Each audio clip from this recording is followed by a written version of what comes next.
친구들 안녕, 반갑습니다. 다시 오늘도 즐거운 역사 시간이 돌아왔습니다. 오늘은 10번째 시간입니다.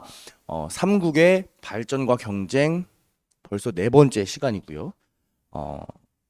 백제가 다시 올라가는 이야기, 그리고 신라가 드디어 전성기를 맞는 이야기를 진행을 해보도록 하겠습니다. 그냥 하면 모르니까 우리가 지난 시간의 내용들을 따라가면서 한번 시작을 해보도록 하겠습니다.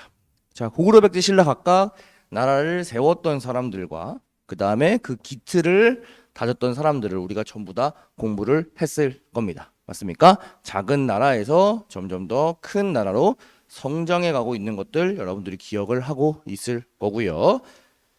그 이후에 이제 각국들의 좀 이제 맞물려 들어갔던 게 4에서 5세기 상황에서 이제 각국들이 슬슬 맞물려 가기 시작했다. 삼국이 슬슬 서로 경쟁하기 시작했다. 이렇게 얘기를 했을 겁니다.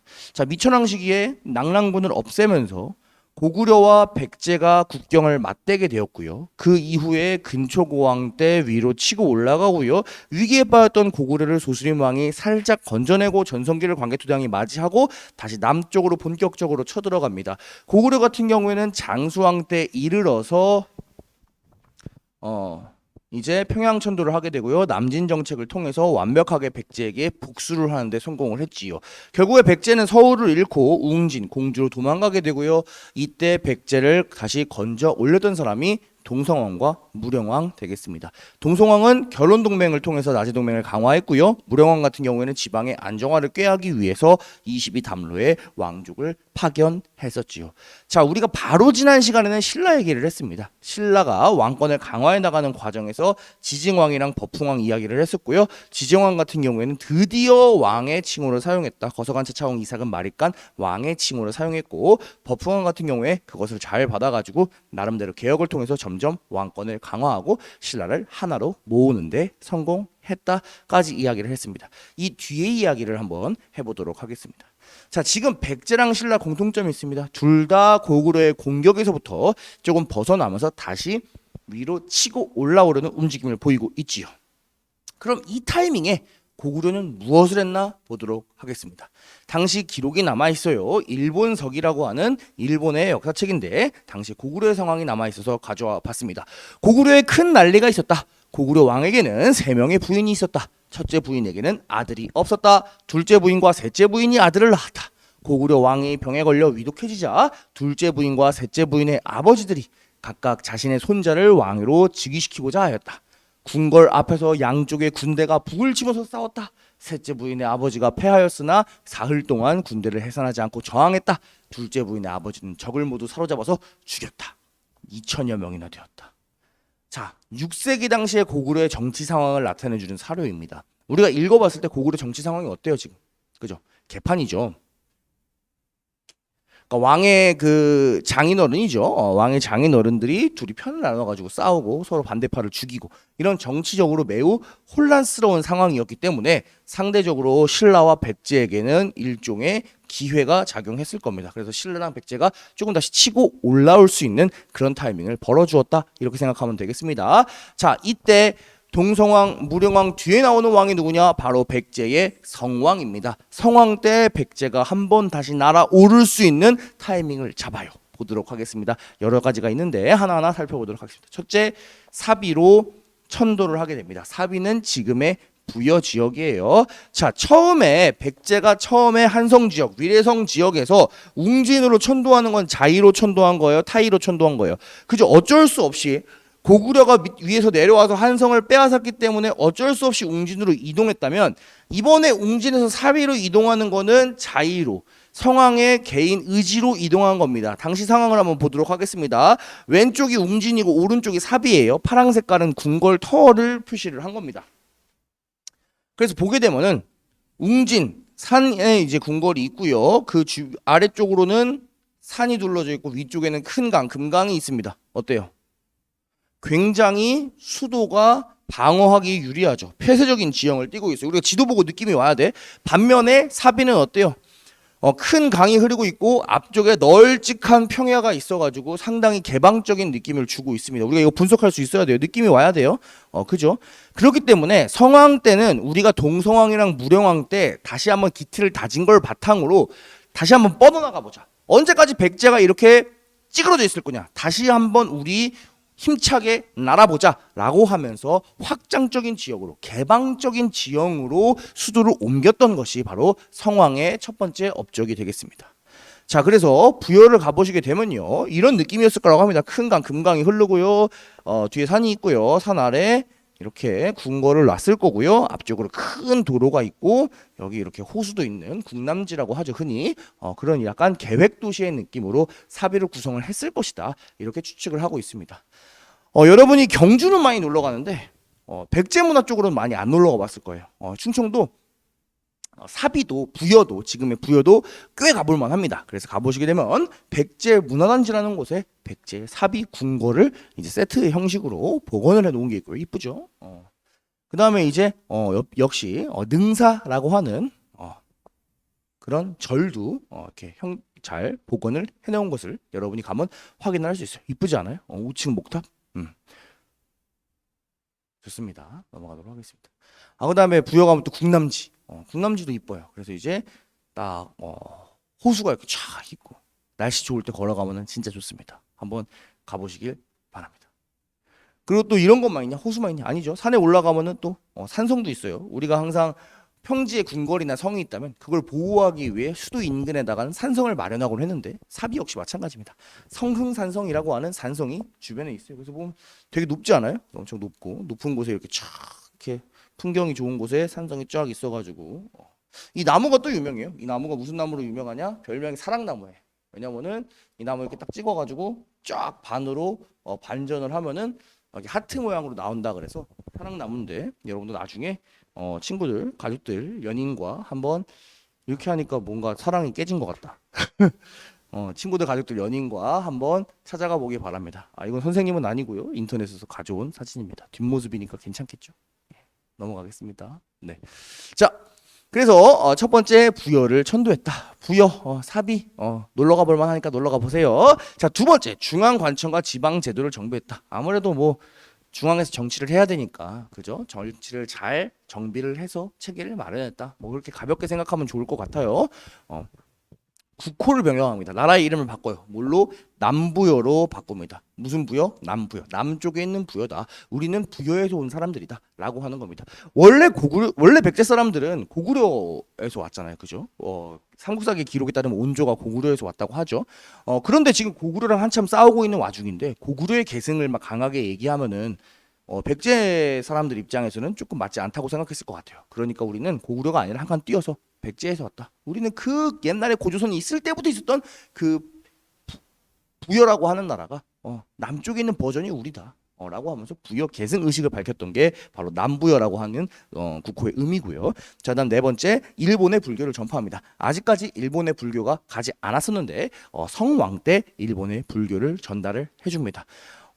백제는 그럼 불교를 언제 받으렸냐? 우리가 고구려는 소수림왕, 신라는 법흥왕이라고 얘기를 하는데 백제는 침류왕이에요. 근데 우리가 침류왕은 교과서에 없어서 선생님이 따로 왕의 이름을 말하진 않았지만 침류왕은 시기적으로 근초고왕보다 조금 뒤의 왕이에요. 그때 우리가 불교를 백제도 받으려는데 그 불교를 성왕 때 일본으로 전달을 해줬다. 일본이랑 백제는 사이가 되게 좋았어요. 자, 그 다음에 한성 지역을 수복, 다시 되찾습니다. 밑에서부터 쭉쭉 치고 올라가는 거예요. 개방적인 지형으로 이동을 했죠. 거기서 힘을 얻어가지고 이제 위로 치고 올라가는 겁니다. 잃어버린 한강 유역의 땅을 되찾는 사람이 바로 성왕이에요. 보도록 합시다. 551년입니다. 신라랑 같이 고구려를 공격해요. 우리 고구려랑 백제는 동맹 관계라고 했어요. 나지 동맹 맞죠? 자, 그래서 백제도 위쪽으로 쭉쭉 치고 올라가고 신라도 위쪽으로 쭉쭉 치고 올라갑니다. 그래서 한강 보이죠? 한강은 남한강과 북한강이 있어요. 이 한강 유역을 되찾는 데 성공합니다. 신라 위쪽, 그러니까 신라는 한강 상류지방, 백제 위쪽, 백제는 한강 하류지방을 되찾는 데 성공을 합니다. 드디어 잃어버린 땅을 되찾은 거예요. 여기까지는 스토리가 좋아. 그런데 문제가 무엇이냐?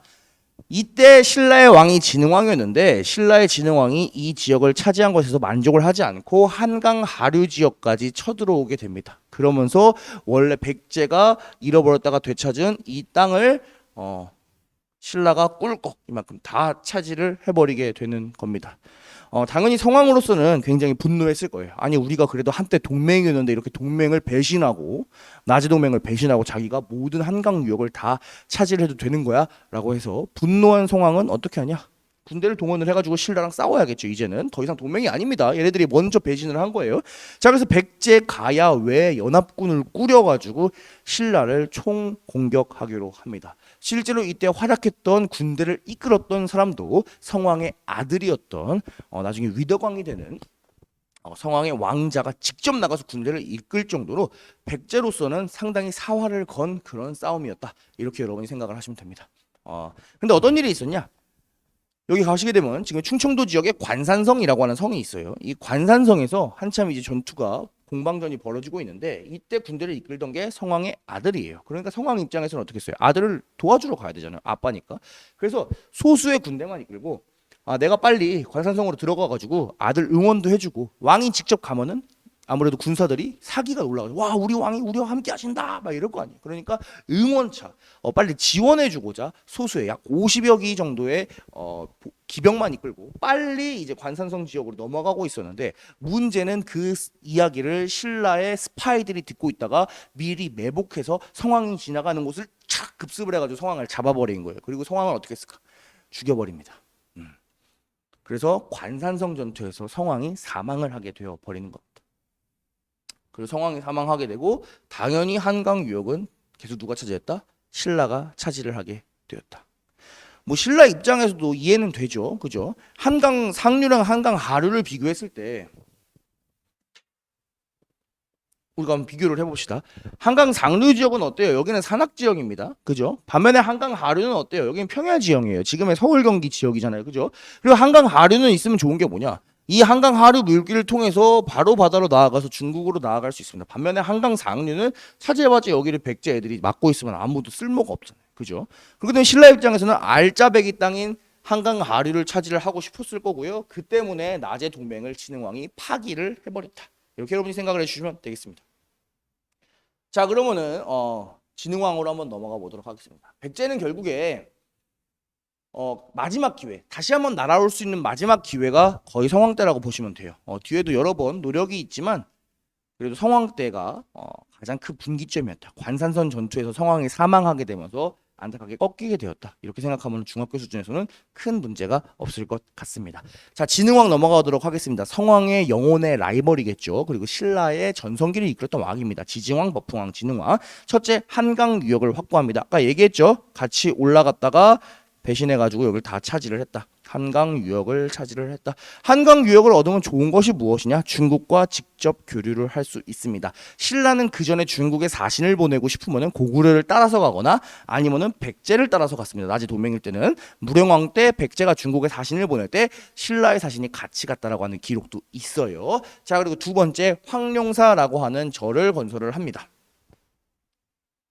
한강은 중국과 교류할 수 있기 때문만 좋은 건 아니에요. 한반도의 가장 핵심적인 지역이죠. 농사도 잘 되고 한반도의 가장 가운데에 있기 때문에 지금 서울이 좋은 이유랑 똑같아요. 그렇기 때문에 굉장히 중요한 이 한강 유역을 두고 싸웠는데 신라가 여기를 결국에 차지를 해버렸다. 이렇게 생각해 주시면 되겠습니다. 자, 황룡사는 굉장히 유명한 절입니다. 진흥왕이 건설을 하는데요. 황룡사 9층 목탑이 굉장히 유명하죠. 지금은 없지만 붙었지만 높이가 81m였다고 합니다. 굉장한 높이죠. 어마어마한 높이고 우리나라의 목탑 중에 가장 크고 가장 유명한 그런 목탑이 지금은 없습니다. 물론 황룡사 9층 목탑 자체는 진흥왕 때 만든 건 아니에요. 하지만 이 황룡사라고 하는 절을 진흥왕 때 만들었다. 그리고 나중에 이제 선덕여왕 때 가면 이 탑을 쌓죠. 일단 황룡사를 만들었다. 이렇게 한번 넘어가면 되겠습니다. 그래서 굉장히 멋있죠. 엄청나게 컸을 거예요, 당시에.